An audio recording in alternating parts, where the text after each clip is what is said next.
왕위에 오르기까지 희로애락을 함께했던 이 부부 사이 대체 무슨 일이 일어난 것일까요? 그 이유는요. 태종이 즉위하자마자 후궁을 드리는데 열을 올렸기 때문입니다. 그럼 당연히 화가 나죠. 하나지. 그러니 원경왕 기분 어떻겠어요? 너무 나쁘죠. 장가 들어와가지고 그때부터 옛날부터 잘 봐줬는데 이렇게 변하니까. 왕이 되자마자. 그러니까요. 원경왕후 입장에선 뭐 당연히 너무 화가 나가지고 참을 수가 없는 상황이 된 거예요. 그래서 화를 내면서 태종에게 잔소리를 했고 그러자 태종이 원경왕후의 잔소리를 피해서 아예 잠자리를 옮겨버린 겁니다. 근데 교수님, 아무리 왕이라고 해도 왕이 되자마자 후궁을 드리는 거 좀 너무한 거 아니에요? 예, 그 태종은 그러니까 왕권 강화의 한 방편으로 왕실 자손을 늘려야 한다면서 후궁을 많이 드립니다. 그래서 외척 세력의 분산을 위해서 왕실의 번영이라고 하는 그럴듯한 명분으로 후궁을 계속 드리기 시작한 겁니다. 한마디로 태종이 후궁을 드린 가장 큰 이유는요. 바로 외척 경계. 원경왕후와 민씨 집안의 세력이 커지는 걸 경계하려 했던 겁니다. 여인들의 신분 따윈 상관하지 않고요. 마음에 들어. 그럼 곁에 둡니다. 왕실 족보인 선원록에 오른 태종의 후궁은 무려 18명으로 기록되어 있습니다. 우와, 진짜 많네요. 이거 건강하시다. 그렇게 시간은 흘러 태종이 즉위한 지 6년째가 된 1406년 8월 어느 날 태종은 주요 정승들을 불러놓고 폭탄 선언을 합니다. 불과 13살인 세자 양녕대군에게 왕위를 준다는 거였습니다. 갑자기 왜 저러지? 자, 그럼 태종의 이런 뜻을 건네들었을 원경왕은 또 어땠을까요? 근데 원경왕후의 입장에서는 싫어할 이유가 하나도 없잖아요. 맞습니다. 원경왕후 입장에선 뭐 그닥 나쁜 일이 아니었죠. 자신의 첫째 아들 양녕대군이 왕위 물려받는다는 거잖아요. 하지만 그건 원경왕후의 입장이고요. 조정대신들, 네, 양위하시지요. 이렇게 할 수 있을까요? 아니 되옵니다. 네, 왜요? 왜냐면 왜냐면은- 떠보는 거잖아요. 어. 맞습니다.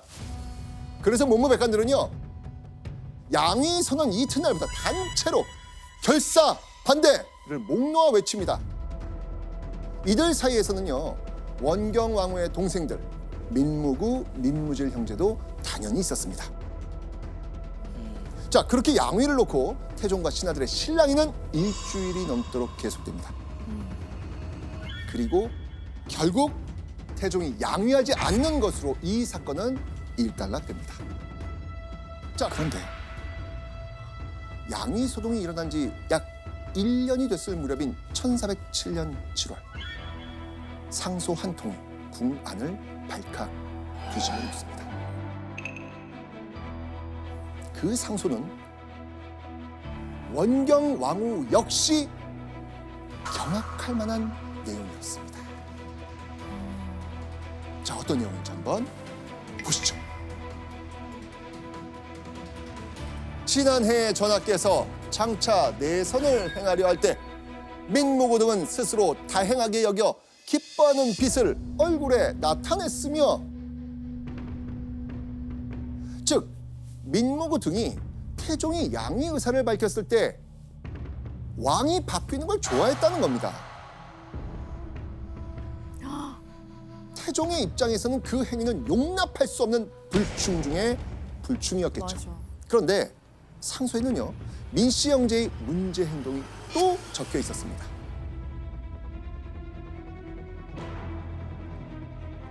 세자 이외에는 왕자 가운데 연기가 있는 자는 없어도 좋습니다 하였다니 금장의 마음을 품은 것이 명백합니다. 그러니까 민무구, 민무질 형제가 세자 외의 왕자를 죽이고 그 세자를 앞세워 정권을 장악할 마음을 품었다, 영모를 꾀한 게 명백하다라는 겁니다. 근데 여러분들, 이 상소 하나만으로 태종이 처남들을 의심했을까요? 좀 뭔가 쌓인 게 있었나요? 태종은요 사실 몇 년 동안 이 민씨 형제를 예의주시하고 있었습니다.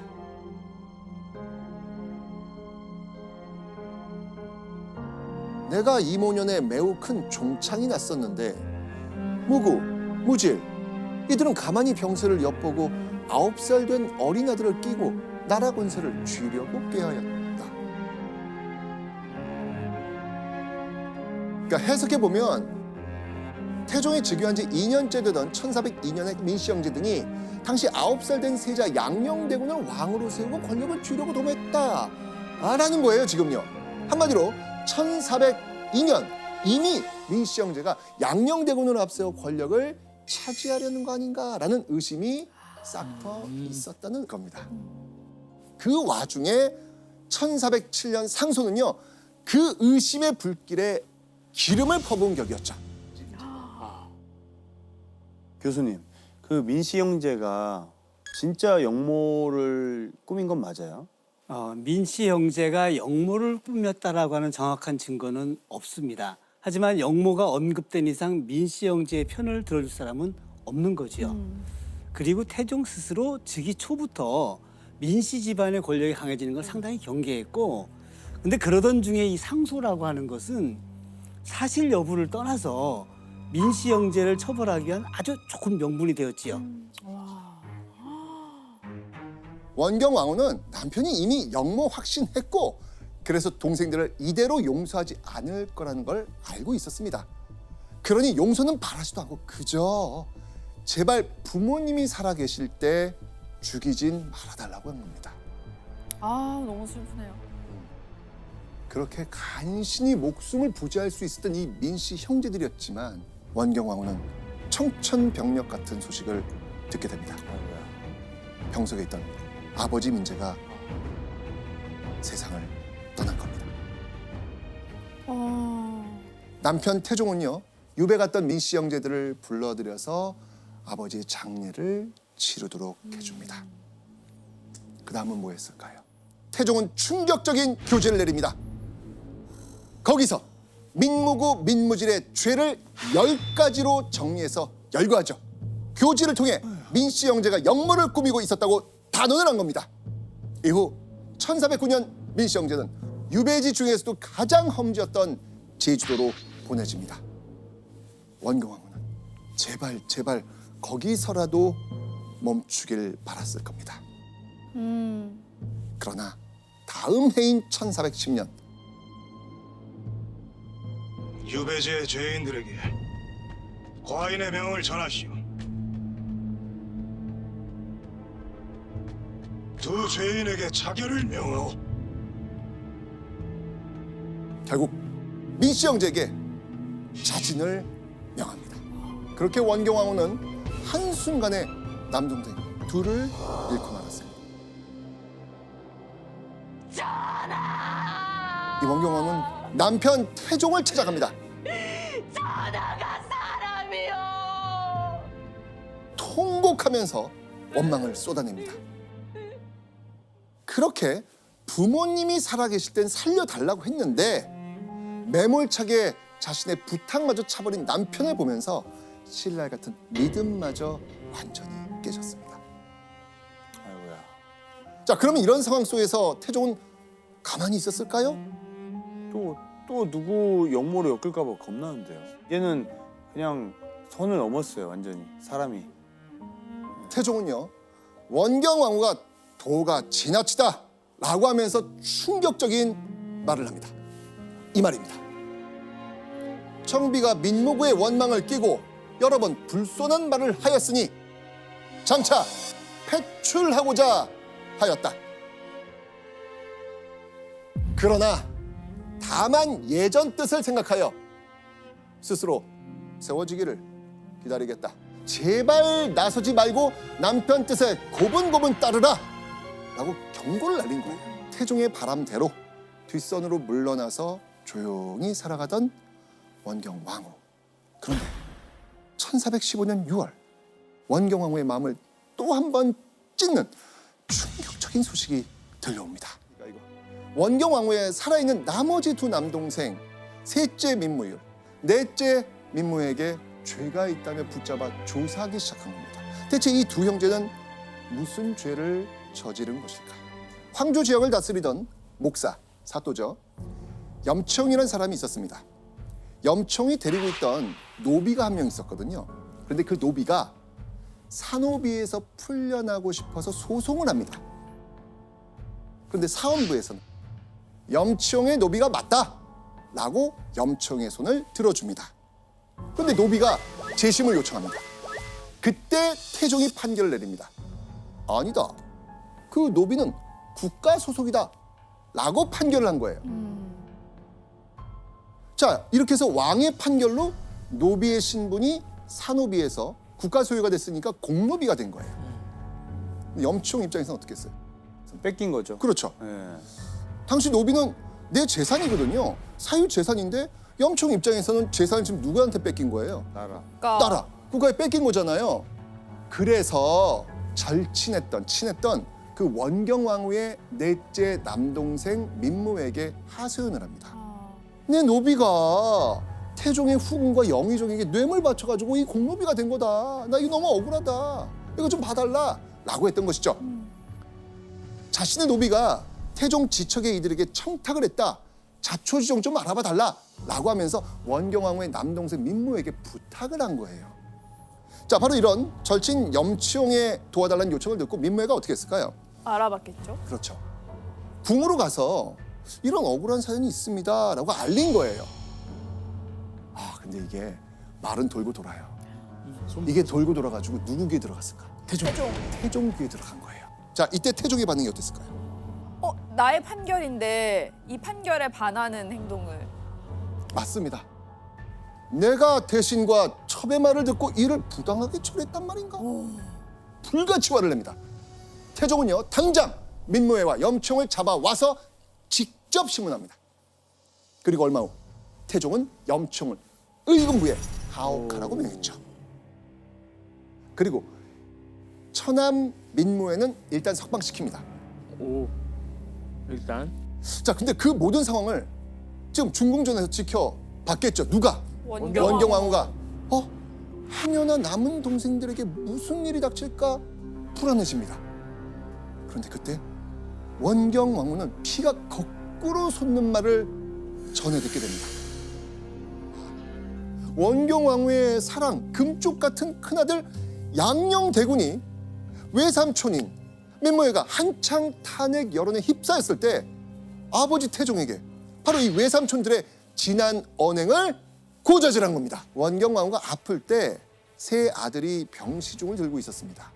그때 민무애가 병문안을 왔고요. 세자 양녕대군과 얘기를 나누게 되었죠. 삼촌 민무애는 세자에게 형들이 죽은 게 억울합니다 라고 하소연을 했습니다. 이때 양녕대군이 뭐라고 했을까? 이렇게 얘기합니다. 외삼촌들의 가문은 깨끗하지 않습니다.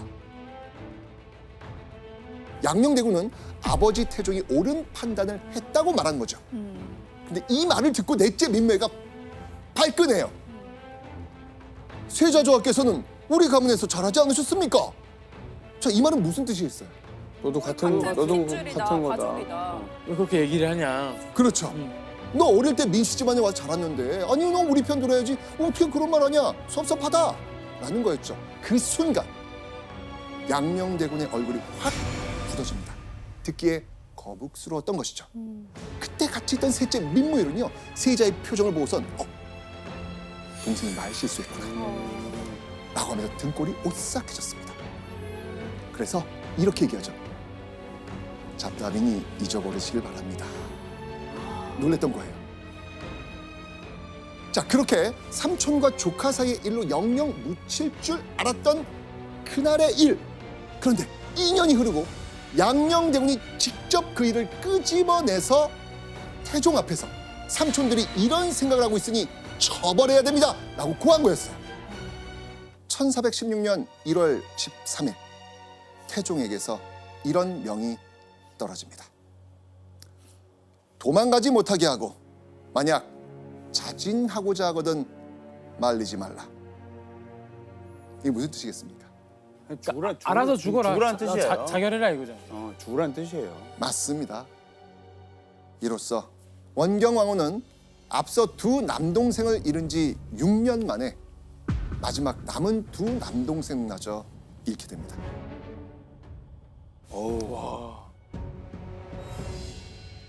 그렇게 처참하고 처참하게 남동생들의 죽음을 겪은 원경왕후. 모든 걸 체념한 듯 조용히 살려고 노력합니다. 1418년 태종이 세종에게 양위하고 상황으로 물러나자 원경왕후는 대비가 됩니다. 그리고 얼마 후 큰 병을 얻어서 시름시름 앓게 됩니다. 근데 이때요, 이 시름시름 앓고 있는 원경왕후 옆을 지킨 사람이 있었습니다. 누굴까요? 뭔가 예상은 가는데 말하기가 싫어요. 태종? 설마. 맞습니다. 아이러니하게도 그 시름시름 앓고 있는 원경왕후 옆에 그녀를 지키고 있었던 사람은 바로 남편 태종이었습니다. 태종은 틈날 때마다 아내를 병간호했다고 하죠. 하지만 그 모든 게 부질없다는 듯 1420년 원경왕후는 한많은 세상과 작별을 합니다. 그녀의 나이 56세였습니다. 한때 같은 뜻을 품고 같은 목표를 향해 달렸던 원경왕후와 태종 부부. 오랫동안 곁에서 헌신하고 보듬어준 조강지처와 처가 가족들이었지만 태종은 그 아내와 가족을 정치적 계산으로 완전히 박살을 냈습니다. 권력이 품은 매정함에 대해 생각해 볼 수 있는 시간이 아니었나 싶네요.